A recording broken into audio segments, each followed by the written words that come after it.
Martine, who's the track manager here, in charge of all sorts of events and stuff like that. And he did offer to take us for a drive around in the pace car. Here we are, the International. This is a very tricky corner. It's high speed. You can see a lot of people went the wrong way after they came out of that one, or go straight. And then we got also the second longest racetrack in the world, which is the GT track, which goes over there, which connects to this track as well. And that's 7.77 kilometers, which is 35 turns. And we do 35 turns. 35 turns. So yeah, wow. to remember that it will take you a long time, because it's. I'll do a lap on the GT. You can see that.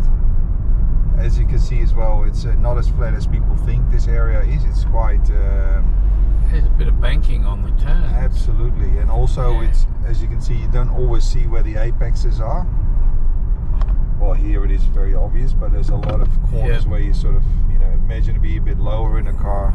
There's quite a lot of guessing, and also what the magic is here at the bend is just probably control yourself. A lot of people want to brake hard, accelerate, but sometimes it's just constant speed. Like these turns here, it's really like the 2 turns before you have to just control your speed and then accelerate out. But a lot of people start doing it at the second in those triple turns, and then they normally end up in the kitty litter on the other side.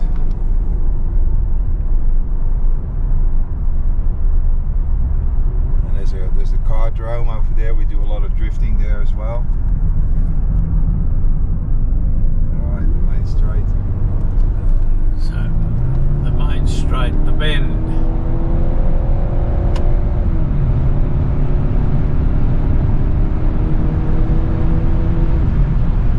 Yeehaw!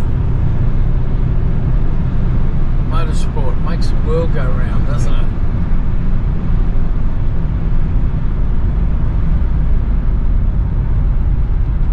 Hard under brakes.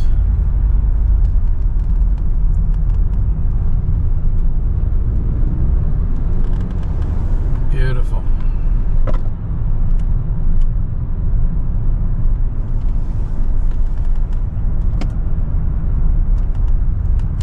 Oh yeah, this is tight, isn't it? Yes, no, it's beautiful. I mean, to be honest, this car is not made for it. This is quite an average family car with lights on the roof. But if you got a good,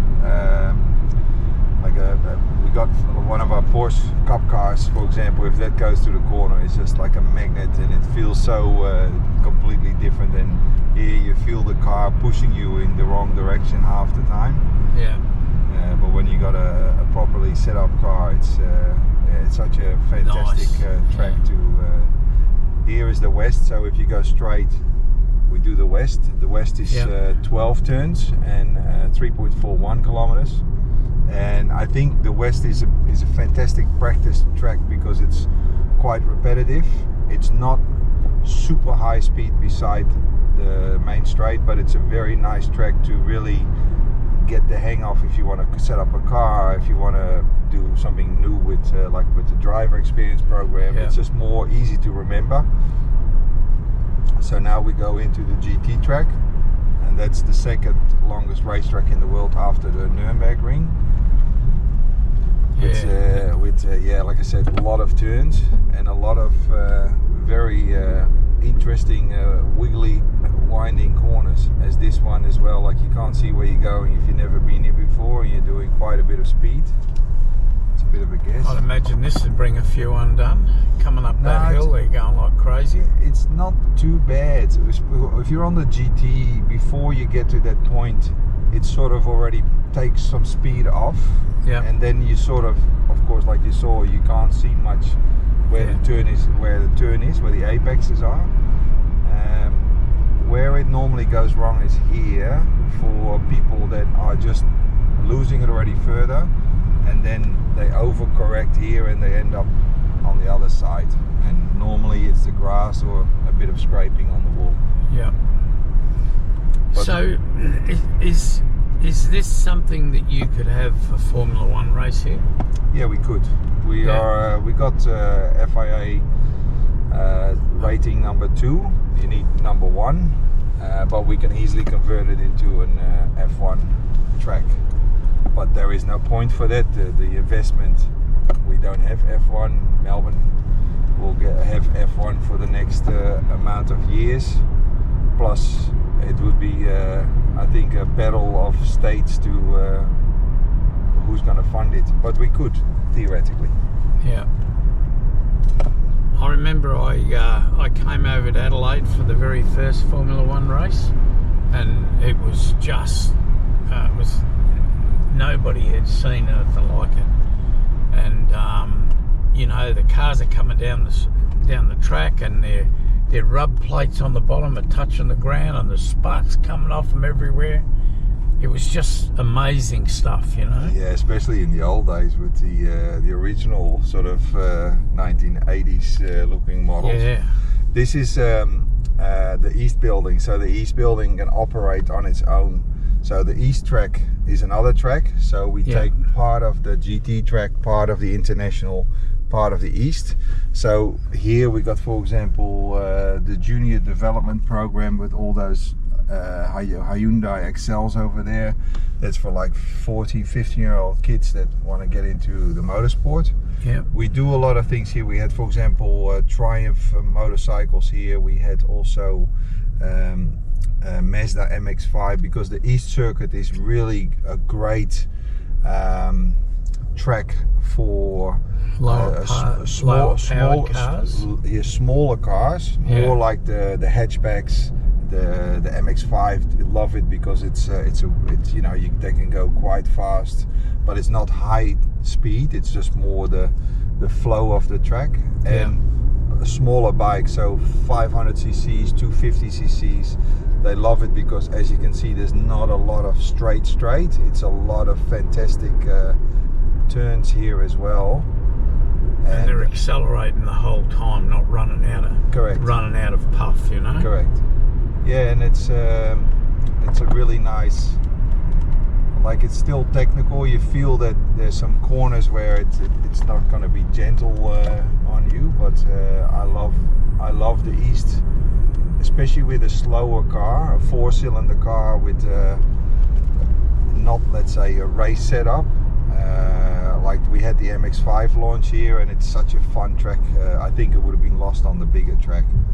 Yeah. So this is, you go basically the opposite way on the international. This is the international we did before, and now we go we go clockwise, but the opposite way, in taking part of the international. Again, this is, like I said, if you got a 4-cylinder car, this is an amazing track, and that's where that big hill is again, when you do a left turn and a long right.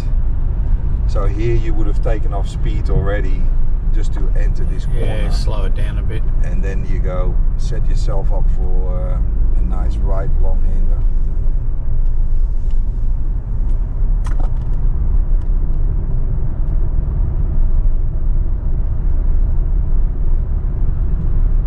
Oh yeah, this would be a hoot in a Porsche Cup car or something like that. Yeah.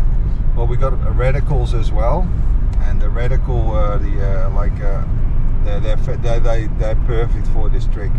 It's almost like a motorcycle feel with that car. They take slightly different lines than regular cars, but it's it's such a nice. Like I said, I love the East. It's not boring, that's for sure. You're always doing something. Yeah. This is always a tricky corner because it turns into itself a bit. And we had the Mini Moke National Rally here. Mini Mokes? Mini Moke. There were, how many did we have? I think we had close about 100 Mini Mokes. Wow. Maybe a bit more. And we do with the clubs, when they got a national event or something, or even on a normal club day, they can come here on a lunch and lap. So they do a cruise behind the course or safety car, and then it's speed limited to the road speed, so maximum 110. Yeah. The mini mokes, they were struggling with 80, 90 on average. I know, I had one for a lot of years. I had one gentleman behind me, and because I say to him, so look, I will do, just for people who are interested, I do the line that you normally do on a track day. It gives you a bit of an idea how to take these corners. We're still doing normal speed, nothing like this sort of speed. Yeah. But this gentleman in the mini moke, he was obsessed. He was almost on my bumper. I could not see his license plate anymore. And I said to them already, I said, look, when we get to the east, take some distance, don't do what I'm doing, just keep a few cars in between, because it turns into itself. And I've never seen a car on two wheels coming through the corner. He was literally doing probably 50 kilometers an hour, and he just swerves it in, and all of a sudden I see this mini moke in my mirror on two wheels. And then of course he bounces back and he went straight into the grass, and I saw all his mates going, "You idiot," like you always get one, don't you? Yeah, he was but anyway, he thought it was funny in the end. So this is an incredible achievement. It really is, Yeah, it's look, to be fair enough, the family is passionate about motorsport. The two of the three brothers, they're competitive and quite successful in one in the GT series, and the other one in the Porsche Carrera. He does now Porsche Carrera International. He's flying back to Europe next week, but he won the Pro-Ams in the Porsche Carrera Cup. So that they very love their motorsport, but also what a lot of people, it's always when people are successful that there's a sort of a jealousy and stuff, but they really, I can say, are so passionate about getting all these big events to SA. They love the state. They want to get people to enjoy motorsport in this facility, and me originally, of course, not from here, but I New South Wales most of my time, and before my other country, the Netherlands. But I've never seen such a passion for getting about a state. Like, they are obsessed with we're trying to get great races here. We want to be part of the big but we also created a beautiful SA based series, which is we had the Lamborghinis from the Super Trofeo Asia here last weekend, and that was just, again, all this hard work of just getting international race teams to the Bend, and it's paying off. Especially the last 2 years after COVID, where it was of course a bit harder, but COVID was absolutely after that it's now been exploded.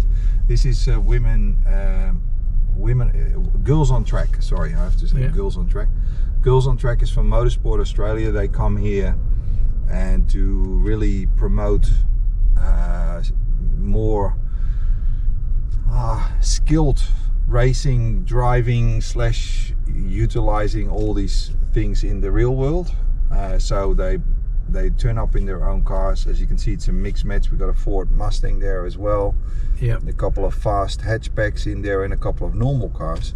And what they do is get here coaching for the day with like high speed braking, turning, corners.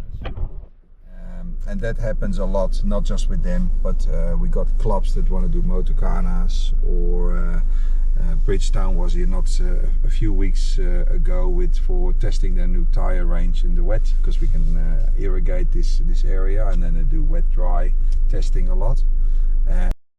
We got drift school here, so Drifting SA comes once every 2 months here with a drift school, so people can then learn how to drift. I think everybody, especially when you're younger, should learn how to do defensive driving courses and understand what happens to a car when you get sideways. People get killed when they can't drive. They think they can drive, but in actual fact they get themselves into a mess because it's preconceived on what happens when a car starts to slide. and unless you turn into it and you follow it through, right, you lift your foot off the gas and you end up in a spin. Yeah, no, I totally agree. Yeah. I totally agree, and I find it as much as when I was younger, I would have disagreed with my comments that I make now. But in Europe, especially in Northern Europe, it's very hard to get your license as a young driver. So you have to be 18, not 16 or 17. Yeah. But also you can't drive a car without an instructor, so your family can't drive you